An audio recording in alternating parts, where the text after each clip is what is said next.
আমার খুব ইচ্ছা আছে যে ওরকম মানে লাইক দুবাই টাইপের ড্রেস পরবো বা আরাবিয়ান ড্রেস পরে হিজাব পরে কাজ করা। আমার নিজের খুব ইচ্ছা আছে, লাইক যদি ইরানে বা কোনো ছবি হয় বা দুবাইতে এই ক্যাটাগরিতে আমার করার ইচ্ছা আছে।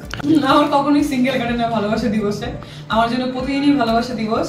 আমার কখনোই সিঙ্গেল কাটে না ভালোবাসা দিবসে, আমার জন্য প্রতিদিনই ভালোবাসা দিবস। প্রতিদিনই মনে হয় যে ভালোবাসার কোনো দিবস লাগে না।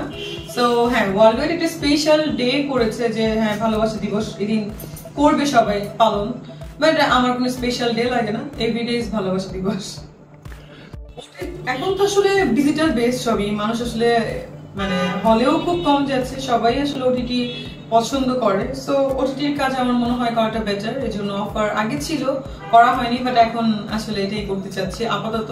বাট সিনেমা তো অফকোর্স থাকবে, ওটিটির ওয়েব ফিল্ম করবো, নট সিরিজ করার আসলে ওরকম ইচ্ছা নেই, টাইম নেই আমার না। শিল্পীদের তো সব গভর্নমেন্টেরই আমার মনে হয় স্পেশাল, মানে যারা রিলেটেড না পলিটিক্সের সাথে যেমন আমরা, তো আমাদেরকে অবশ্যই যে গভর্নমেন্টই আসুক আমাদেরকে প্রায়োরিটি দেওয়া উচিত। আর আরেকটা ব্যাপার হচ্ছে যে শিল্পীরা তো আসলে টাকার জন্য অনেক কিছু করে।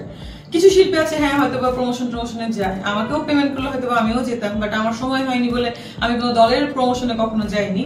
তো মানে এটাই হচ্ছে ব্যাপার। তো শিল্পীরা আসলে কারো দলের না, সো এটা ভেবেই আমার মনে হয় যে প্রমোশন করতে দেওয়া উচিত।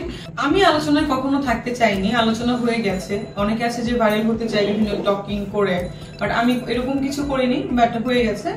আলোচনায় আমি নাই সেটাও না, অফকোর্স আছি বলেই মানে আপনাদের কাছে আজকে কথা বলা হচ্ছে, বা আসার পর থেকে মানে বিজি হয়ে গেছি। দেশের একটু সিচুয়েশন খারাপ ছিল বলে মানে ওইভাবে কেউ কাজ করেনি, সেই জন্য আমিও করিনি। দুবাইয়ের কাজের অফার মানে একটা আরবিক, আমি করবো। আমার খুব ইচ্ছা আছে যে ওরকম মানে লাইক দুবাই টাইপের ড্রেস পরবো বা আরাবিয়ান ড্রেস পরে হিজাব পরে কাজ করা। আমার নিজের খুব ইচ্ছা আছে, লাইক যদি ইরানে বা কোনো ছবি হয় বা দুবাইতে এই ক্যাটাগরিতে আমার করার ইচ্ছা আছে।